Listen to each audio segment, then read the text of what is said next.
Hello, this is Bill Jones with recapturefederalism.com. We have another episode of my ongoing reality mini documentary series. The series name is American Communist Theocracy, Treason, Sedition, and Subversion. And the episode today, brought to you by recapturefederalism.com, is episode number 5, Prince of Darkness, Know Thy Enemy. That's what we're going to be talking about. Of course, it's communism, because that's about all I talk about, and all the related subjects. And I've mentioned this in the past. The Holy Bible, our good government, our political system that we have, and those who are opposed to that and attempting to destroy that. I just generalization use the term communism because that's the strategies and tactics they follow. And we will be talking about the princes of darkness. This is nothing new.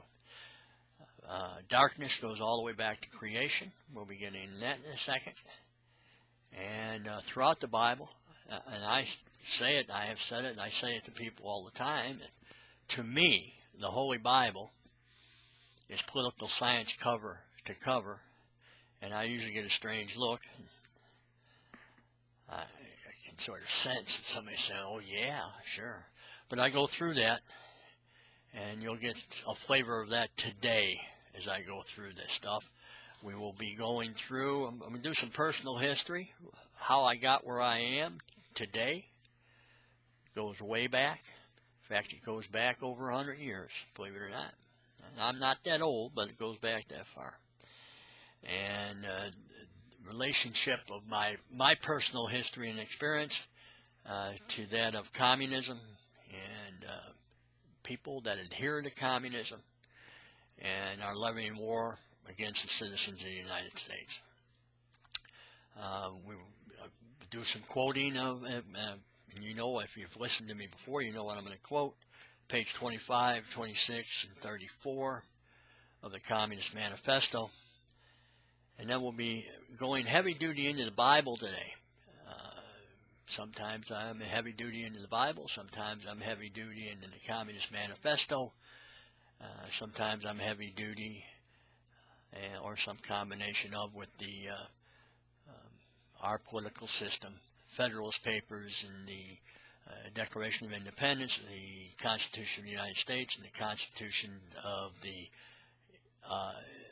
several states, the 50 states, soon to be 51, I guess, if they ever get around to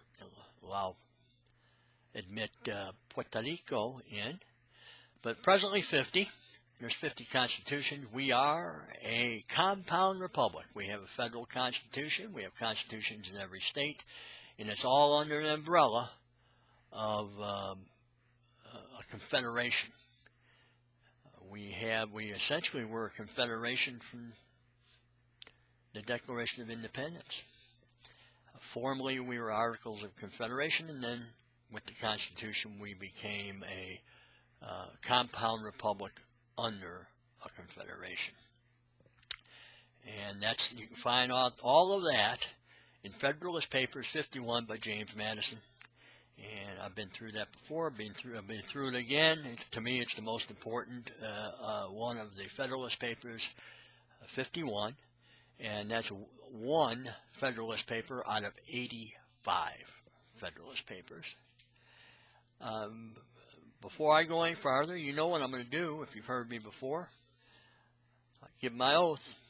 I, William R. Jones, do solemnly swear that I will support and defend the Constitution of the United States against all enemies, foreign and domestic, and that I will bear true faith and allegiance to the same. So help me God. And since I'm going to be talking a lot about the Bible today, let me first relate this to the Bible. Oaths are the third commandment out of the 10 Commandments. And you're not supposed to take a false oath. Most of your military, if not all of your military, the vast majority of them, uphold and maintain their oath their entire life once you've taken that oath. It's that important to you. Now, we have some politicians, they take false oaths. And, you know, they're the ones that are the princes of darkness, which we'll get into. But in the oath that I took, it's against all enemies, foreign and domestic. And as I say, in 1965, July of 1965, when I joined the United States Navy, that was the first time I took the oath. The enemy then, as it is now, foreign and domestic, is communism, or those that adhere to communism or are levying wars against the citizens. They are using the Communist Manifesto and guidelines of the Communist Party 1921. You'll notice in the oath here, it's true faith and allegiance. I wonder that faith is to the Constitution, but since we're asking for God's help, it's a petition, a prayer, and there's that faith also in God and allegiance to God as well as country. Anybody been to my site, you know I have a Recapture Federalism, and then I have a man up on the masthead, like a newspaper. I have God and country.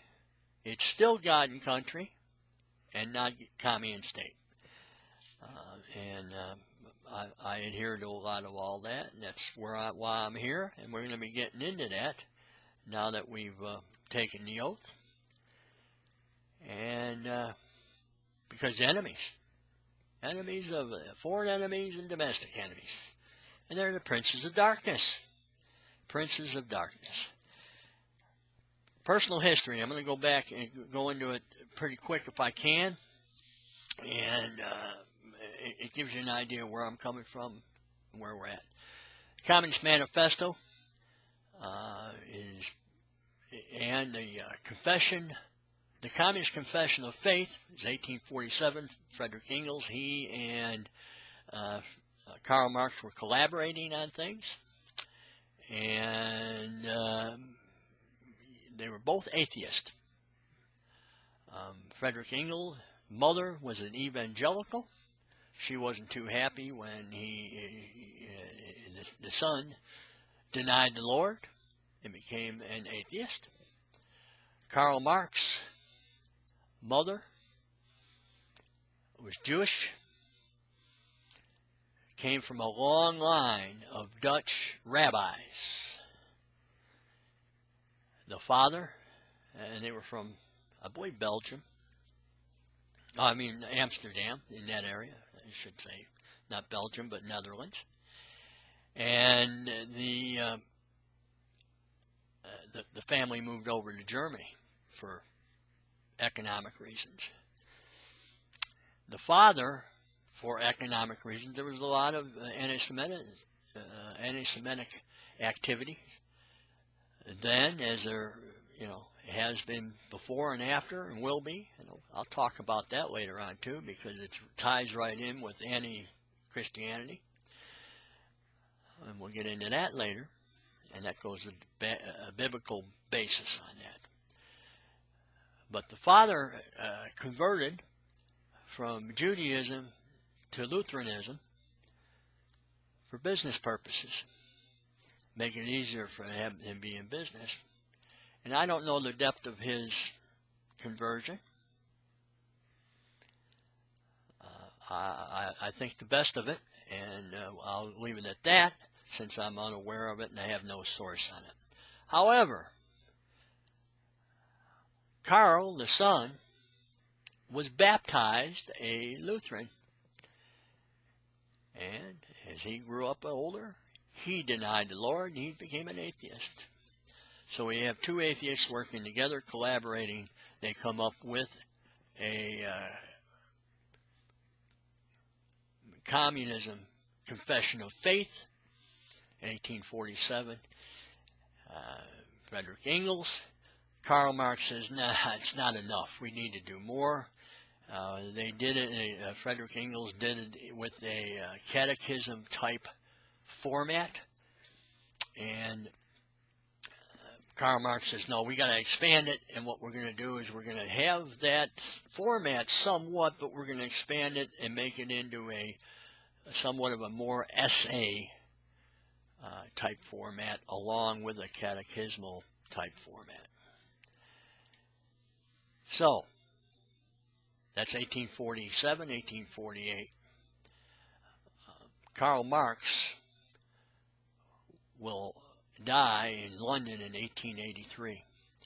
In 1882, my grandfather was born in Drumlin, Austria. As a young man, he would, late teens, he would move to Budapest. It was the Austro-Hungarian Empire. He became a tradesman. He was a bricklayer, stonemason, what have you.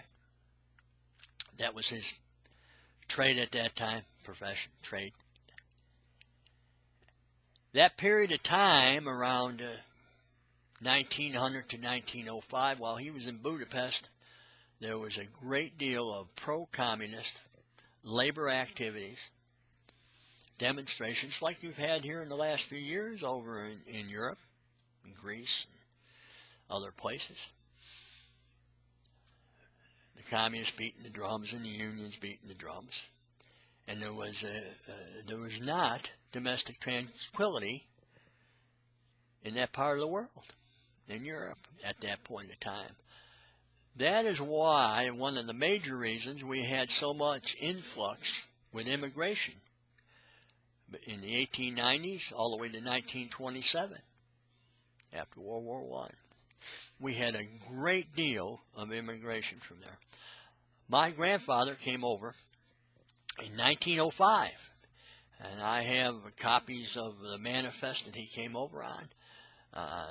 That particular manifest, there's 30 people on that manifest. Every one of them are from, it's listed as Hungarian, I should say, Germania, which is, of course, was the Austro-Hungarian Empire. He came over in 1905, 24 years old, single.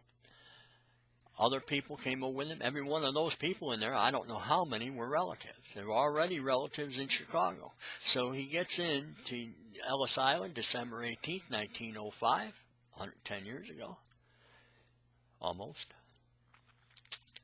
And he then travels to Chicago because there's other people like him in Chicago. And that's what we have. We have all these different groups coming over here, leaving and fleeing Europe. And a lot of them come to the same communities and neighborhoods as my grandparents did. All four of them, as a matter of fact. He's a bricklayer, stonemason.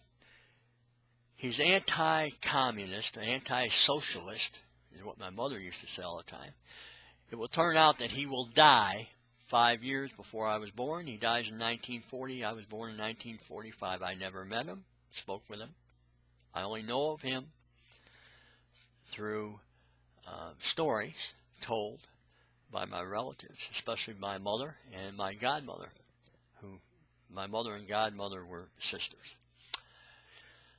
My grandfather spoke 5 languages, was not only an anti-socialist, he was a pro-capitalist. He started his own business, the southwest side of Chicago. He built a construction business. He built a lot of bungalows, Chicago bungalows, if you're familiar with them, in Gage Park area. Built some churches, at least one synagogue, and some commercial buildings around the intersection of 63rd Street and Western Avenue. Now, there's that basis, and I hear about it all the time. The Depression comes along, for instance, and my mother tells me he despised FDR. He knew exactly who FDR was, and I'll give you my opinion right now, right off the bat. A prince of darkness. Pro-communist. Socialist at minimum. pro-communist. Look at all of his programs and look what he did, interfering with the Supreme Court and everything of that sort. That's my opinion. Like I say, I can source all that stuff. As I go through here and I suggest people that there are communist, princes of darkness, a lot of that is my opinion based upon sources. I always base it on sources. You just can't make accusations like that without basing it on some bases. Now, I come along in 1945. I'm confirmed in Lutheran Church. I'm 14 years old, 1959. A year later, there was the Hungarian Revolution in 56. A year later, some books written about that.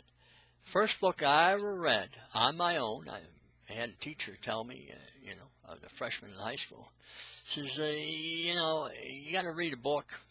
We're not going to tell you what to read. We've been telling you what to read. Now you go out and you get yourself a book. And the book I got, and I was interested already, must be in the blood, about communism. There were people that had been moved into our neighborhood. They had fled Hungary. And of course, we didn't do anything. We didn't put any boots on the ground. This idea of no boots on the ground goes all the way back to FDR. We didn't have boots on the ground in Germany, did we? Until Japanese bombed Pearl Harbor. And no boots on the ground. Eisenhower did nothing, and it's because of the deal that was cut by FDR with Stalin at Yalta. And we're still living off of that communist foreign policy. I can get into that later. I may do it, especially when I start talking about me being over in Vietnam. So at 15, I'm already anti-socialist. We move out of the city of Chicago in 1961. 16 years old. Out to the suburbs, and I go to school. I would end up graduating from high school in 1963. In June.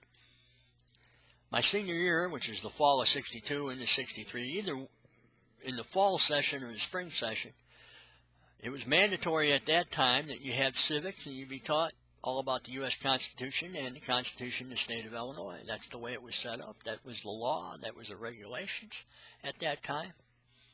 And, of course, I went through civics. I love civics. And I ended up having a great teacher. You always have one teacher that's just, and somehow is in with your interest, and they're good, and it's almost like fate that you're going to have this relationship with a teacher that's so inspirational. And I did. I had a teacher by the name of Ann O'Connor. And Miss Ann O'Connor, what a sweetheart. She, by today's terms, would have been considered a conservative. I've never heard her use that term.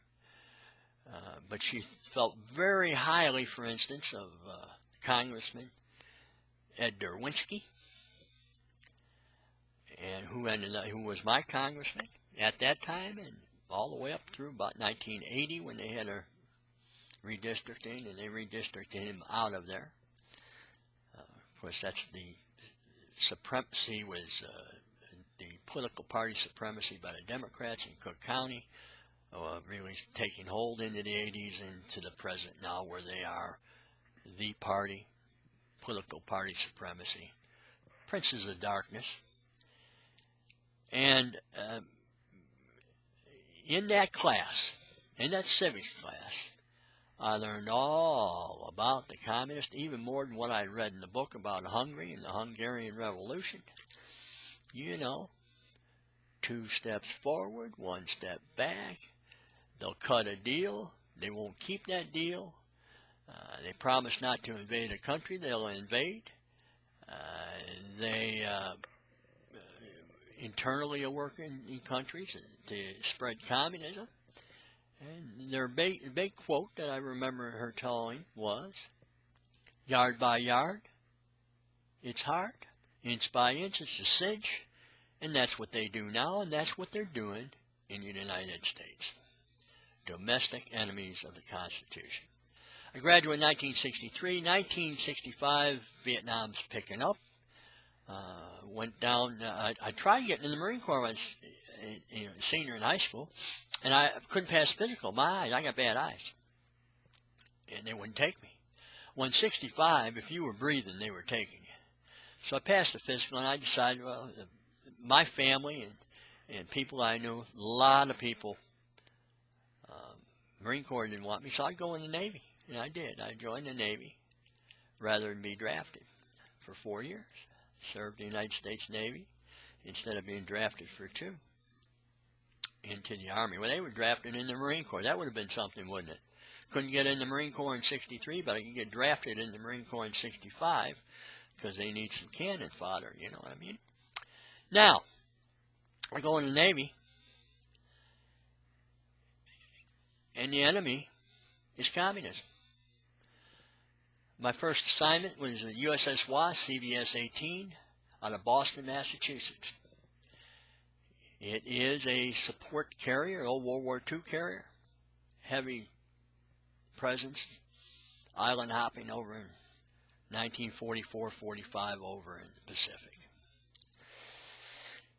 It's now converted as angle decks, does not have steam cats, has hydraulic cats, so it has a limitation.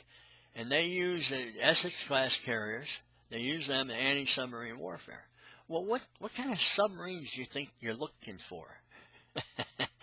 That's right. You're looking for Soviet communist submarines. They're the enemy. That's what you're looking for. I then get change of orders in January 1968. I report to Cecil Field, Florida, to a training squadron, VA 174, for training, to then be assigned to attack squadron 87, the Gold Warriors. 87 bombers. I knew as soon as I got my orders, I knew where I was going. I would end up over in the Tonkin Gulf, because those aircraft, A-7 bombers, they got tail hooks on them, so they're on carriers. So that's where I ended up.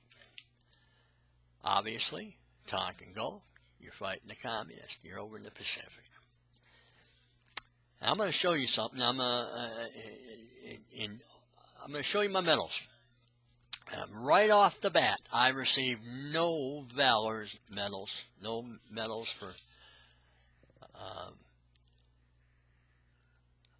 for valor. All these, there's 5 medals and 1 citation, so there's 6 ribbons, 5 medals. They're all for service or meritorious service. The one in the middle up here on top, National Defense Service. Everybody got one of those, no matter what service you were, because we were fighting the communists. When we were searching for submarines, that's in a sense what I was getting that for. National Defense Service. Okay? Against communism. The one over here is Meritorious Service Commendation Medal. It replaced, in January 1969, they discontinued the Bronze Star for Meritorious Service and strictly left it a Valor Medal, which is a Bronze Star with a V device for Valor. Previous to that, you had Bronze Star could have been for both. With no V device, it was just for Meritorious Service, and for V device, it was for Valor. So, getting into the Tonkin Gulf, first week of March 1969, we would end up getting this medal for action later on, but starting at that period of time. Over here is an Armed Forces Expeditionary Medal, Korea. Responded April 15th, 1969, an EC-121 Navy aircraft was shot down. 30 Navy, 1 Marine, 31 lost total. in the Sea of Japan, shot down by the North Koreans. Oh, you're saying the North Koreans? The Korean War, that was earlier. Yeah, that was earlier. 50, 53. And they had, in 53, they had ceasefire. Meet every day. I think they're still meeting. Every day they meet. There's a naval admiral meets with the North Koreans every day. And of course, that was the United Nations command. Well, we're stuck with it. And there have been actions between us and what have you.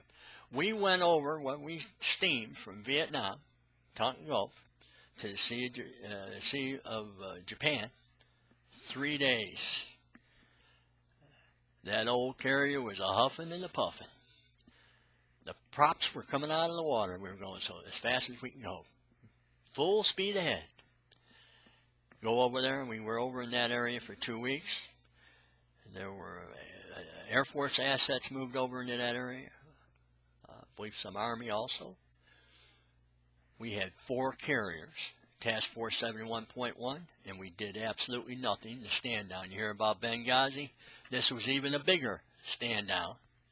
It was a stand down, 29 ships, including the USS New Jersey, which was 12 hours out of Long Beach, its home port, turned around, sent it back. We have down in here Vietnam Service Medal, 2 Bronze Service Stars. The Service Stars, one for operating, the medal itself, of course, is for being in the combat zone. 1 day, that's all it takes. And for however long you're there. 2 Bronze Stars, Service Stars, not Bronze Valor Stars, but Service Stars.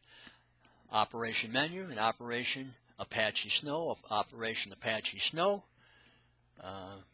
Hamburger Hill was part of that. We launched aircraft in there, Coast Air Support.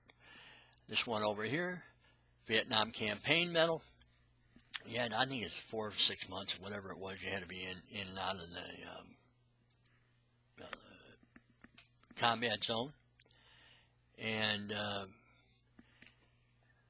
have that. The one in the center down here in the ribbon is from South Vietnam, the Republic of South Vietnam. It's Meritorious Service Citation with a palm. And those are the medals. Again, none for valor. I want to re-emphasize that. Now, all those medals, that all has to do with communism. Korean War, I mentioned the Korean War, 33,000 plus Americans murdered, killed by the communists in Korea. Korean War. Had people, I think we still have people in the DMZ along the border up there. You know, they're huffing and puffing all the time. They don't like us, never have liked us. They're communists. They're our enemies. Vietnam, we lost 58,000 plus of my brothers and sisters in Southeast Asia. Communism. Communism was over there.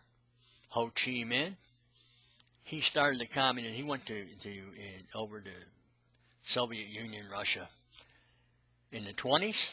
They taught him all about communism, how to organize, being a community organizer and all that kind of stuff.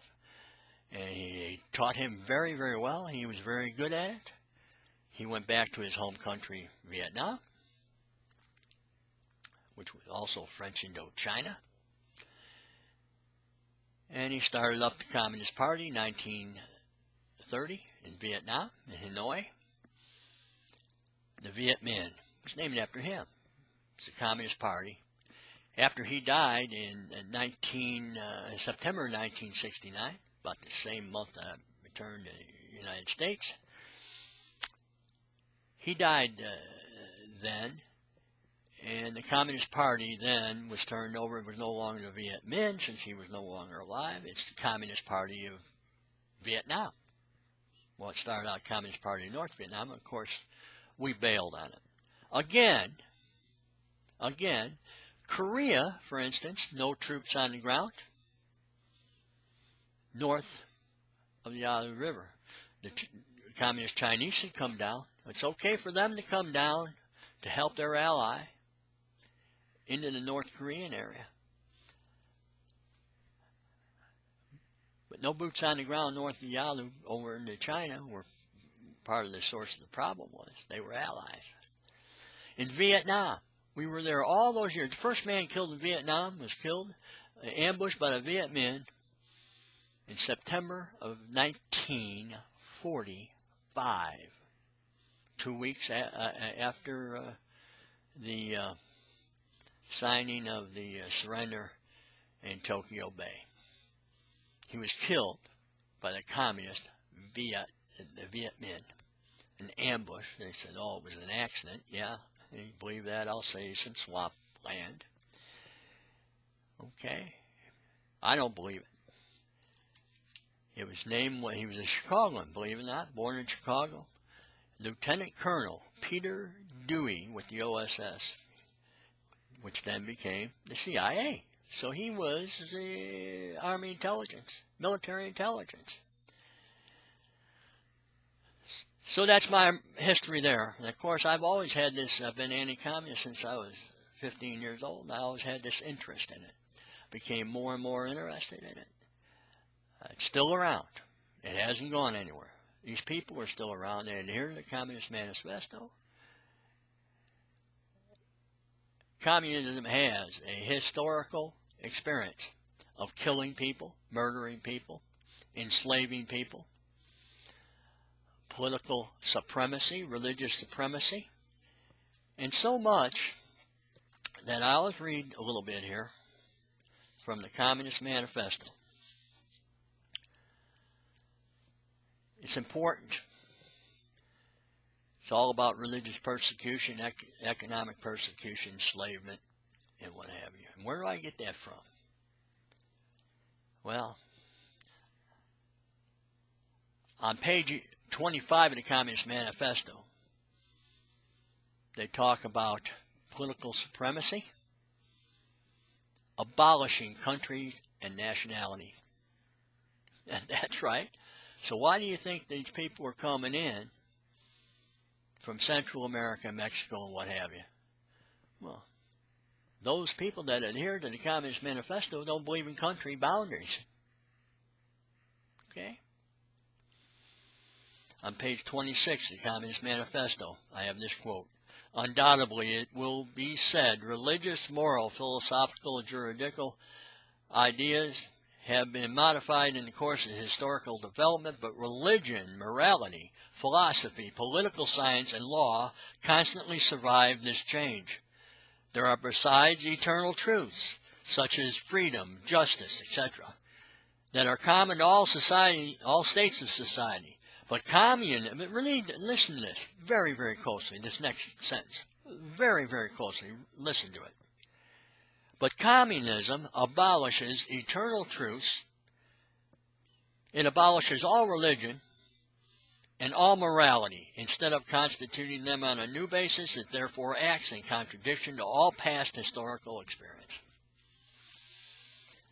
Past historical experience.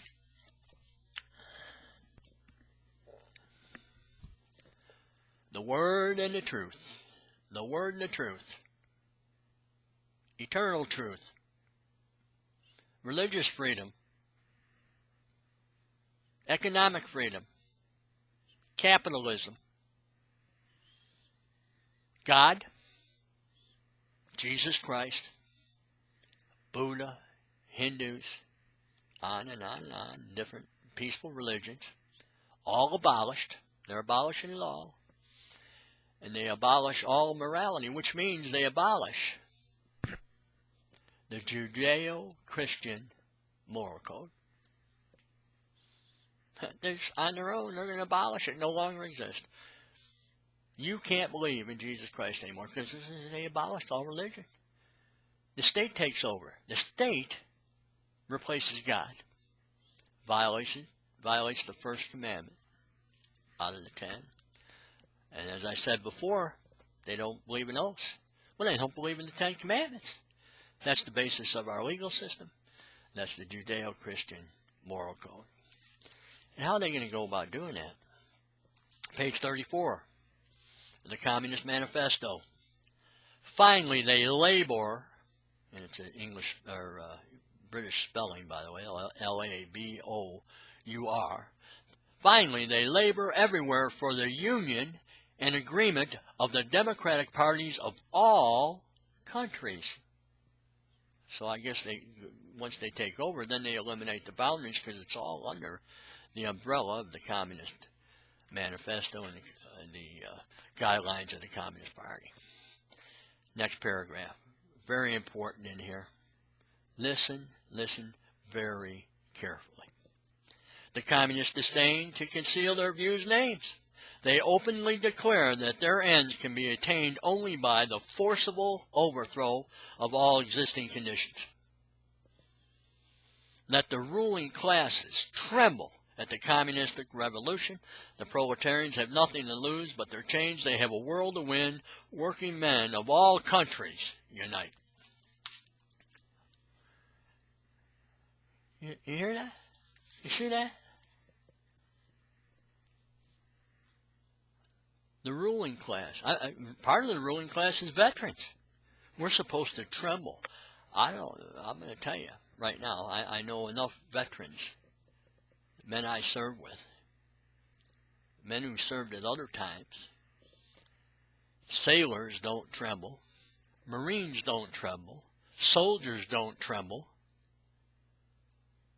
Airmen don't tremble. And Coast Guardsmen don't tremble. We're trained not to tremble. We're trained not to tremble. But they're going to say, we got to tremble. We have to bow down to the communistic revolution, which is still ongoing, and ongoing in this country. And it's ongoing by the Prince of Darkness, because the two prophets of the communist religion, and I view it as a religion, because they have supremacy over all, they abolish all religions, so they're left, the state's left. They abolished Jesus Christ, all morality, the princes of darkness, the prophets of communism, Engels and Marx. And those that follow him are the disciples of communism. Why? Because they abolished everything else. It's them, a totalitarian controlling society. Now, I often talk about, I got this book. I laugh about that when I first talk about it. This book is Machiavelli's The Prince. Of course, Machiavellian. When you say Machiavellian, oh man. And the reason, it's from around the same time as the Protestant Reformation. He was around about 1500. At the same time as, let's say, Luther and others. He was a Roman Catholic. He was a public administrator. Ended up getting fired and everything else. They found out he wrote this book, and he paid a heavy price for that. He was Roman Catholic, and these are his observations. And on the front cover, they hype up books, and it says, the famous analysis of statesmanship and power. This world-renowned study reveals the techniques and strategy of gaining and keeping political control. Political control. That's totalitarian, a total control of a society, and we've had this from way back when. Romans, the time of Christ, they were a totalitarian society. They were occupiers in Israel. We have occupiers here. Those are the ones adhering to the Communist Manifesto. The Republican and the Democratic Party. The princes of darkness. The princes of darkness. And what do we have in here? The Prince of Light, King of Kings, the Prince of Peace. Oh, wait a minute.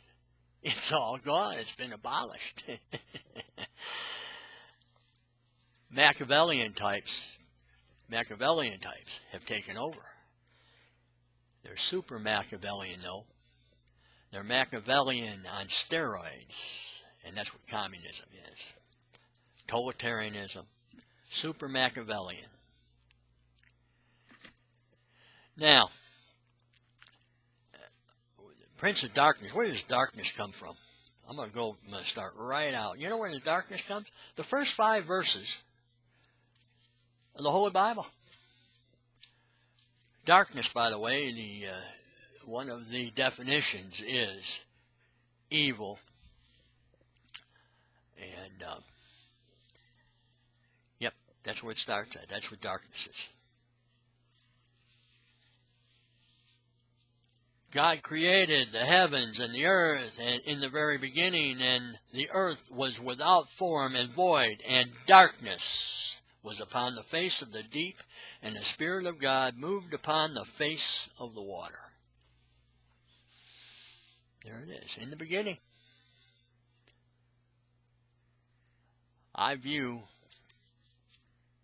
Genesis as a parable. You have the scientific, the spiritual, and a parable. On the other side of the spiritual, you have a morality. Whoops, wait a minute. Atheists, that's why they make fun of creation. They eliminate creation. Creation didn't happen, that's right, because they abolished it. That's what they do. They abolish stuff. Because they don't want to face up to this. They don't want to face up to the fact that they are evil. Now, verse 3, and God said, let there be light. Big Bang Theory, at least I think so. And there was light. Energy. Light. Okay, scientifically, spiritually. And then you get to the next verse. And God saw that the light was good, and God separated the light from the darkness. And there you go. Good, evil, light, dark. Prince of peace, prince of darkness, prince of light, prince of darkness. Evil,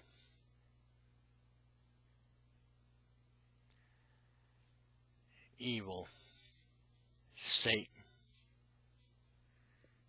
violators of the 10 Commandments. Yes, that's right.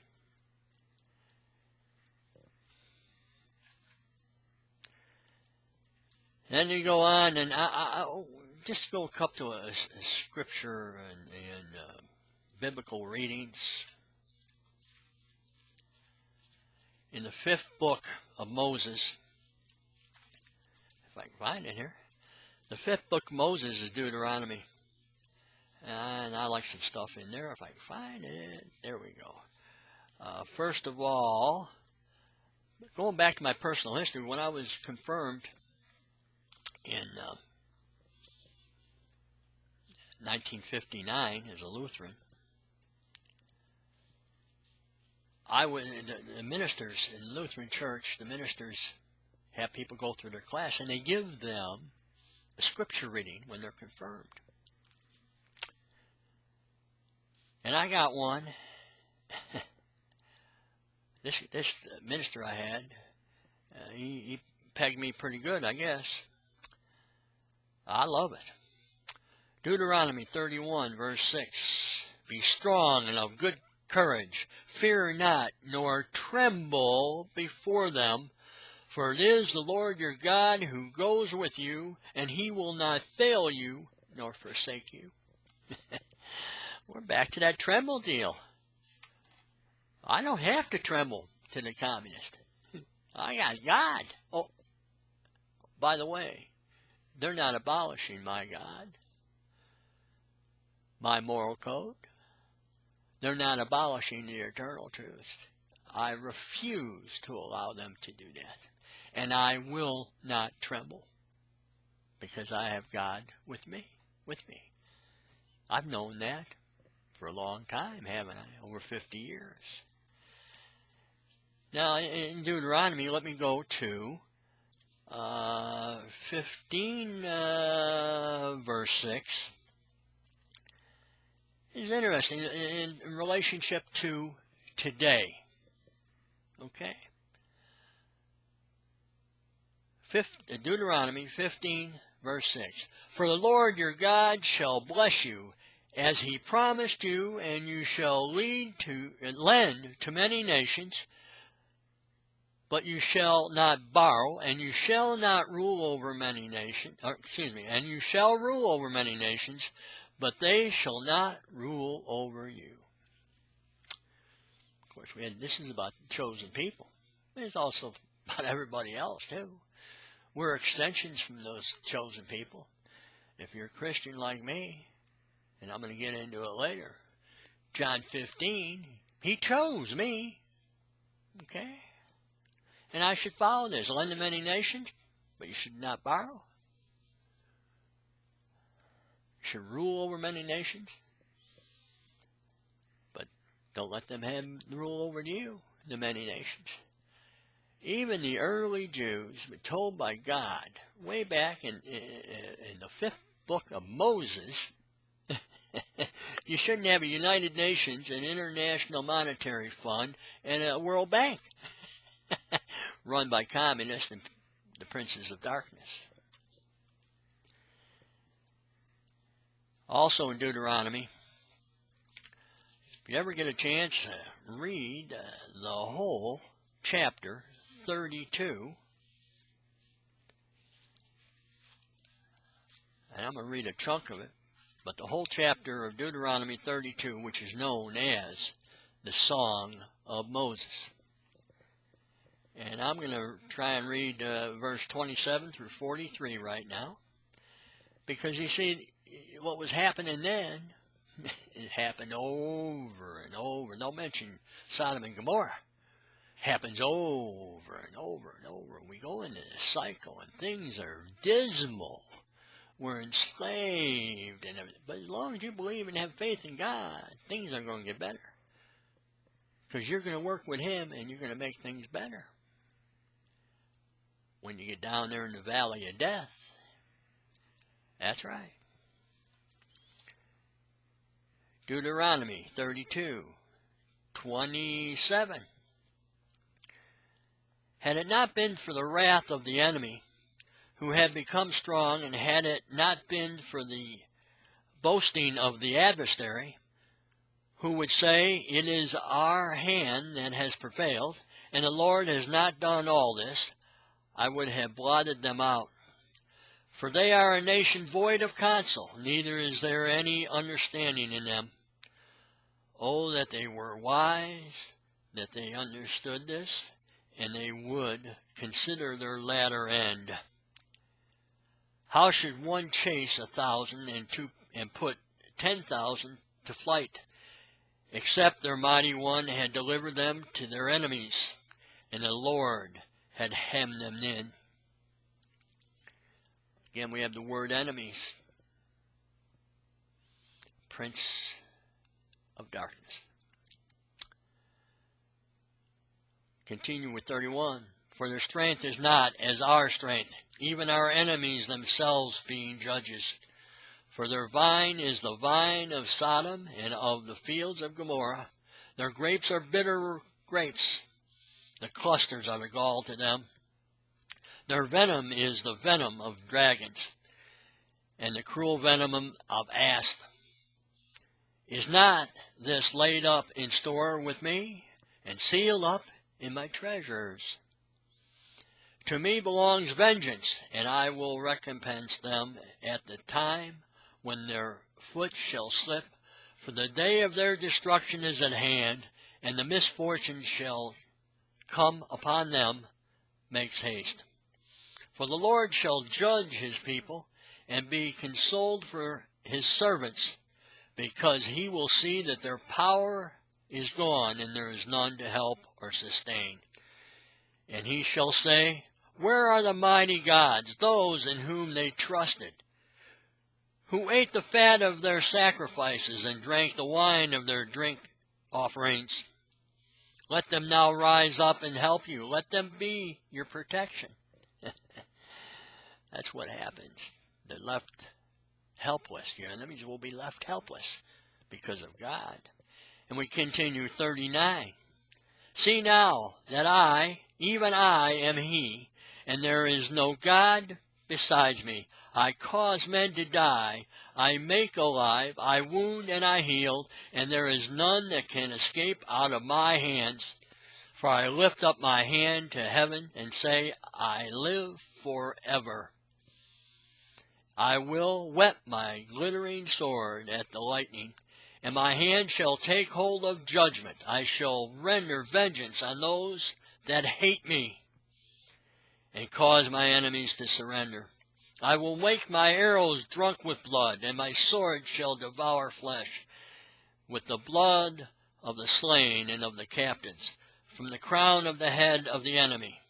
Therefore praise his people, O you nations, for the blood of his servants shall be avenged, and he will take vengeance upon his adversaries, and he will give absolution to his land and to the people.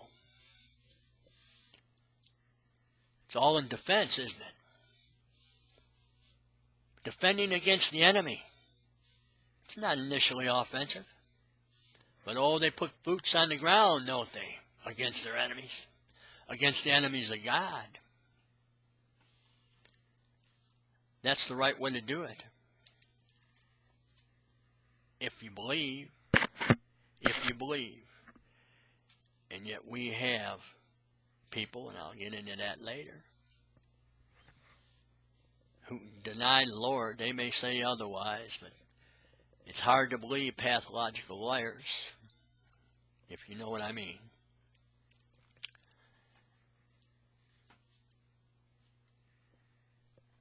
Then we have other stories, many, many stories. I'm obviously not going to go through all of them, where we had people stand up to the princes of darkness. David and Goliath. What was Goliath? Goliath was a prince of darkness. David had God with him. And the cycle goes on and on. And if you have God with you, if you have faith with you, things will get better, and you will defeat the enemy. You will purge the enemy in a defensive, initially nonviolent, but violence if necessary, defending God. That's the way it's been since the beginning. When God separated the light from the darkness, He will separate it again, and there will be vengeance against the prince of darknesses today. Then we have in Daniel 3 the story of the Reverend Dr. Martin Luther King Jr. makes reference to this story in a letter from Birmingham jail. The courage of Shadrach, Meshach, and Abednego in their fight with their enemy, who was their king, Nebuchadnezzar, who wanted everybody to worship his golden idols, put them before God, violate the first commandment. And those three governors, Shadrach, Meshach, and Abednego, said, no, we ain't doing that, dude. God is number one. And we're not putting anything before God. Oh, they were going to punish those three. They tried hurting them. But God was with them, and they prevailed, as He will prevail again. You go to Matthew 23, and I was going to read the whole chapter, but I'm not going to do that. I may just read a little bit of it. Take the time to read Matthew 23. Maybe a little homework for you.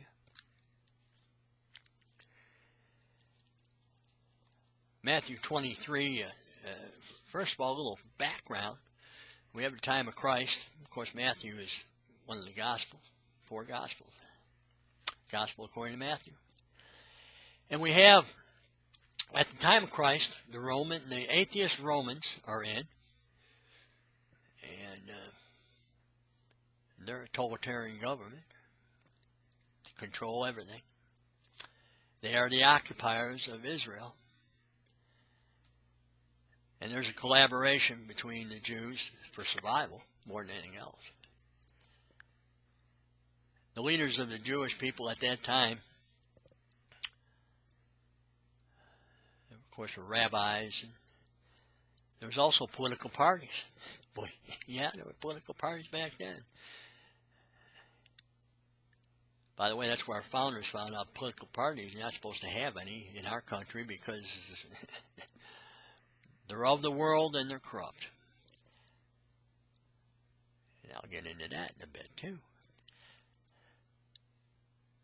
But the Pharisees was one of the parties. The others were the Sadducees, and then it was the Zionists. I don't know if they were a party or not. They had their own separate. They were a minor group, but they were there. But the Pharisees and Apostle Paul, he was a Pharisee. He was a lawyer, a corrupt one at that. Most of the Pharisees were corrupt. They were politicians. The Pharisees were politicians. And you got the scribes. The scribes are journalists. They were reporters, religious reporters, but reporters nonetheless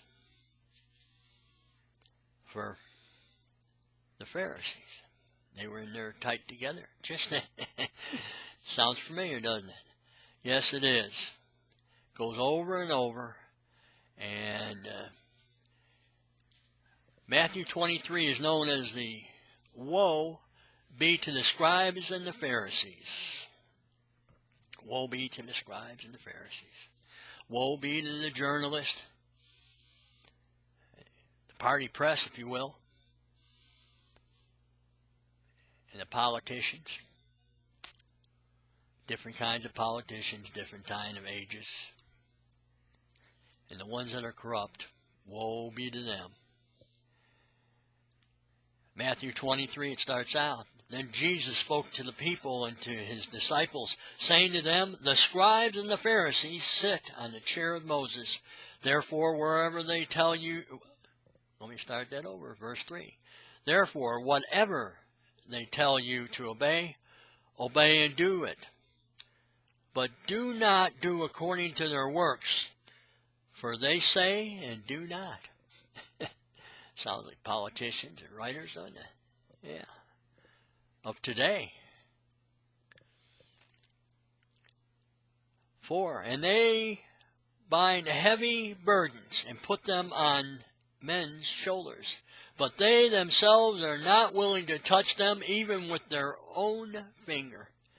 Sounds today. What do our politicians do? They make laws, but they exempt themselves from the laws. They were apparently doing the same thing back in the time of Christ. And he didn't like it.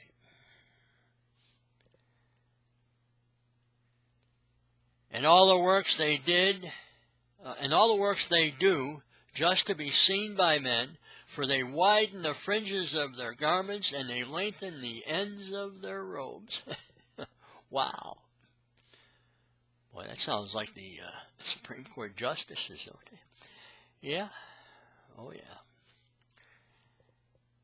And they like the chief places at the feast and the front seats in the synagogues. Well, you could just, that's today. That's today in America and other places.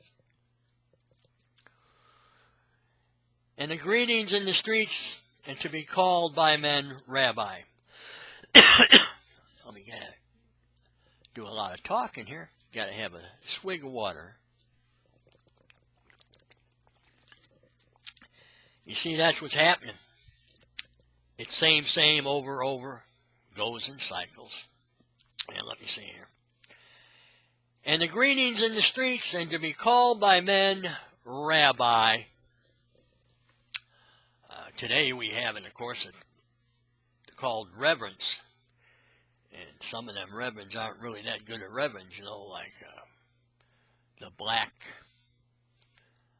liberation theology, which is communism. Liberation's a communist word. Reverend Jackson.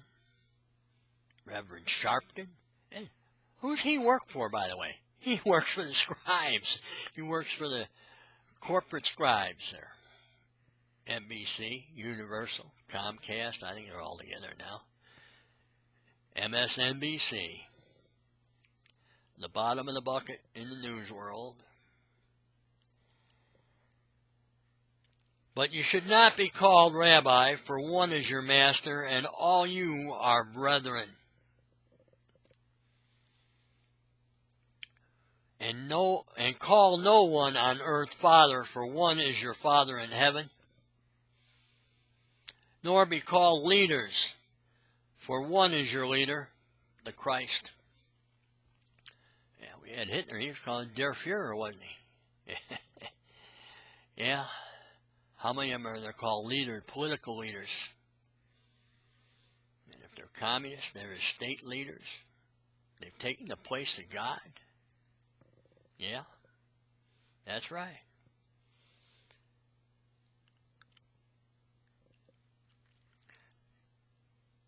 But he who is greatest among you, let him be your servant. For whoever exalts himself shall be humbled, and whoever humbles himself shall be exalted. And I'll stop there, because they go on, by the way. Woe to you, scribes and Pharisees, hypocrites. And they go on and on. It's called the 7 woes. Yeah, let me grab another little drink of water.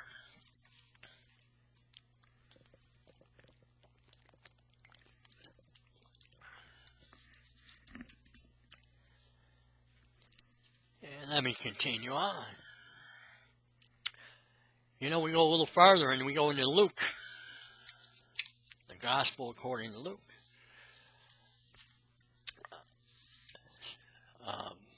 Chapter 11. In chapter 11, I'm not going to go through all of that. By the way, it's another witness to what I just read in Matthew 23. It's the same woes, except there's only 6 woes in Luke.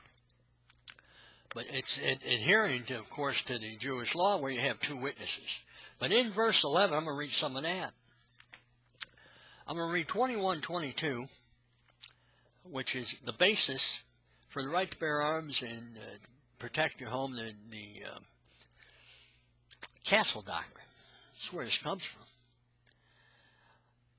21.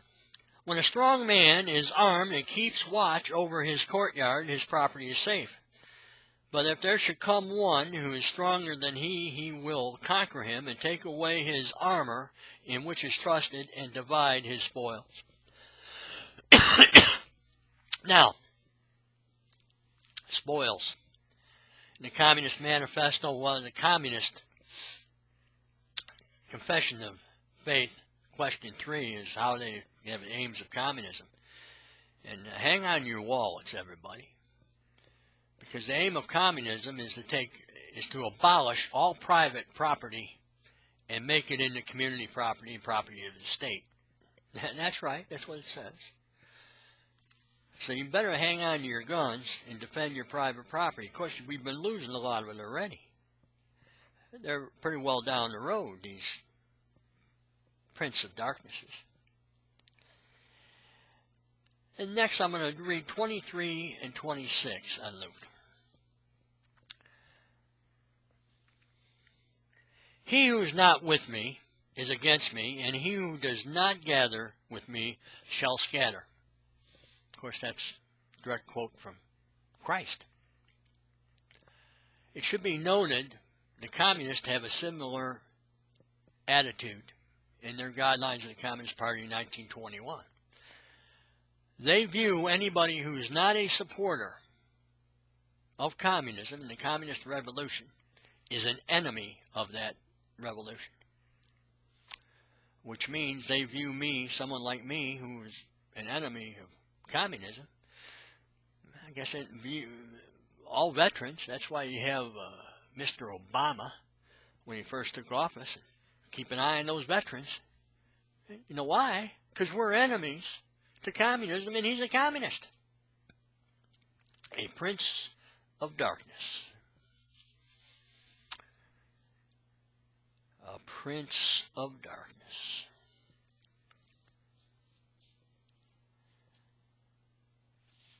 And then I continue on 24.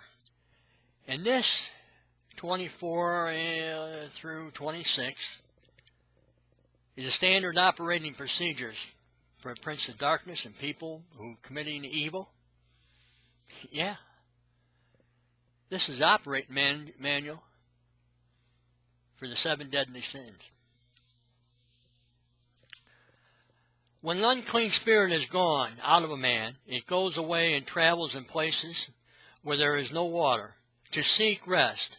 When it finds it not, it says, I return to my own house, from whence I came. Okay? And if it should come and find it warm and well furnished, then it goes away and brings 7 other spirits worse than itself, and they enter and dwell there, and the end of that man will become worse than the beginning. It goes out. And if you don't, if man goes out, and he does not resist the temptation from evil and the devil, he acquires into his heart 7 evil spirits, which is the 7 deadly sins. And the princes of darkness, that's how they operate, isn't it? Pride, greed. They operate with fear. They make people tremble, just like I read. But I don't need to tremble, me. And Jews and Christians don't need to tremble, because we have God with us. We're protected from trembling. I will not tremble. So they utilize fear, threats. You see it all the time with our politicians in the United States and around the world. I was going to do some reading in John 15, but John 15, 1 through 17 is all about love. 18 through 27, I believe it is about hate. And you will be persecuted because they persecuted me first, and what have you. But there's a very important one in that section of hate, and that's what all the politicians in the United States, Democrats and Republicans both, Democratic parties, both of them. Republicans are disguised with a Republican name, but they do not practice the Republican principles of America, as outlined in Federalist 51.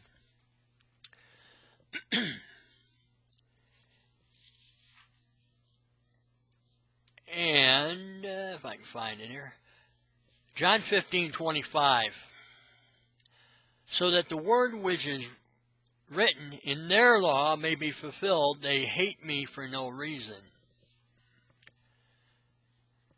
So to fulfill their law, and their law is the law of the prince of darkness, evil, Lord of the flies, Lord of the dung, Beelzebub. Yeah, hatred.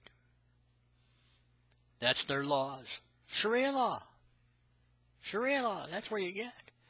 You see, this idea of communism, all the strategies and what have you, it's just not for communism. There's others that adopt this thing. They're great strategies, just like I said, Machiavellian on steroids.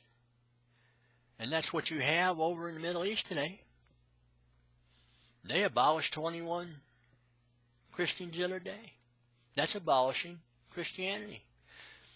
In Syria, there's an 1,800-year-old church that was destroyed just a few months ago. Abolishes all religions. Yeah, that's what they do too. And so you have princes of darkness. They may have different political ideologies, but they're following the same thing, the princes of darkness. They have to get rid of eternal truths. To operate, they have to get rid of all religions, especially Judaism and Christianity. That's the basis of the moral code. They have to get that. Because if they don't they would have to honor not killing people, not stealing from people, not having control. Because what you do is when you have totalitarian control, you're controlling the other man, both physically and morally. You're stealing his soul. You're stealing his heart. You understand that?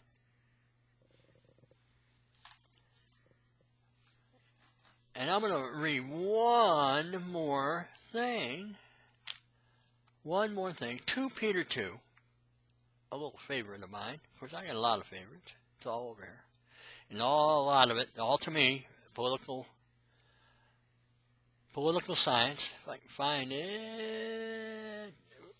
We're close. We're 1 Peter. We got to go 2 Peter 2.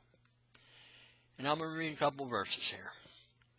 But there were false prophets also among the people, even as there will be false teachers among you, who will bring in damnable heresies, even denying the Lord who has redeemed them, and thus bringing upon themselves swift destruction.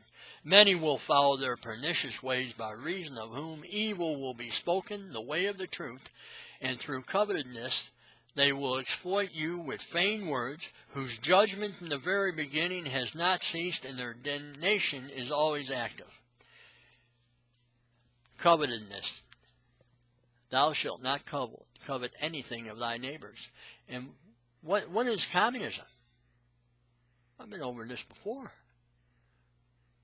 That's covetousness. Redistribution of wealth. By the way, I'm a veteran. I'm supposed to give veteran rights. I can't give veterans rights. You know why I can't give veterans rights?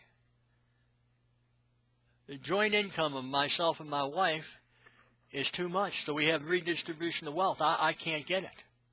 I supposedly can afford enough. It has nothing to do with the fact that I'm entitled to it because of my service.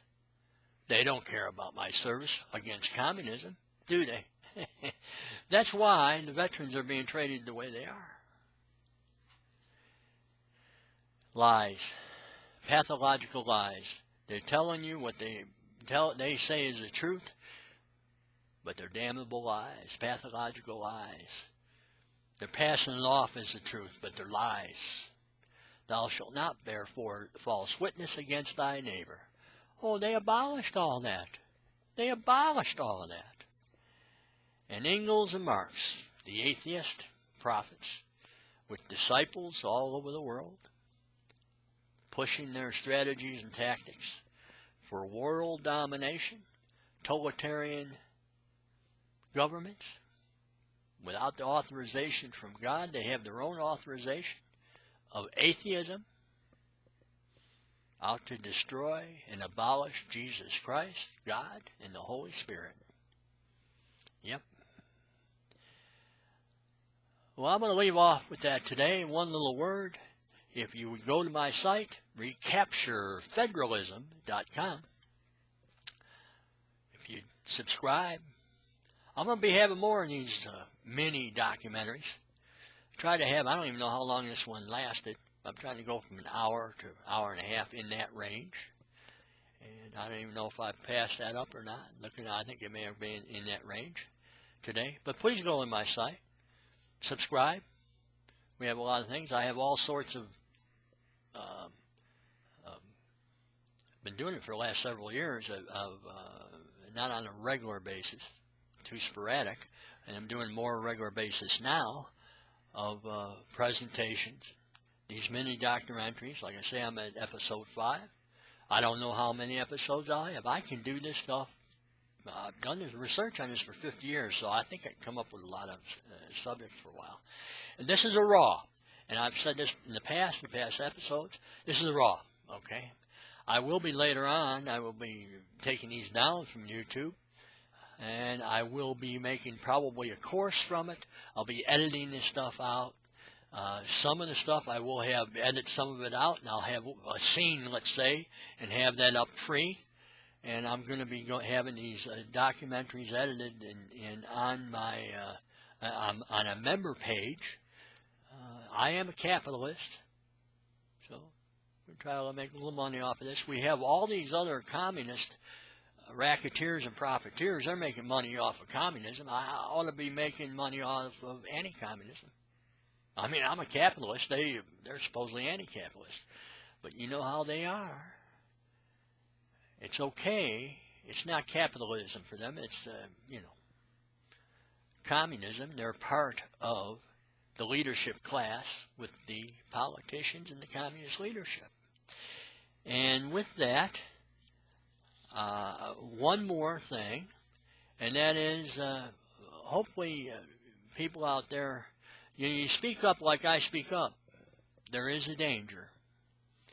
There are people that want to silence me and people like me, and I would only hope that you folks would have my back. I hope you've got my 6, as they say in the military. Have my back. I do not tremble. I do have some concern. I like to live a long life. I've got 6 grandkids.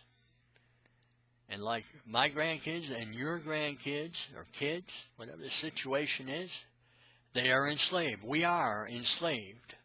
Involuntary servitude by communism at the time. Political and economic sodomization of the citizens of this country by people adhering to Engels and Marx, atheist, and their theocracy that they're putting in place here. But we have God on our side, and we will prevail sooner or later. I may die, but I shall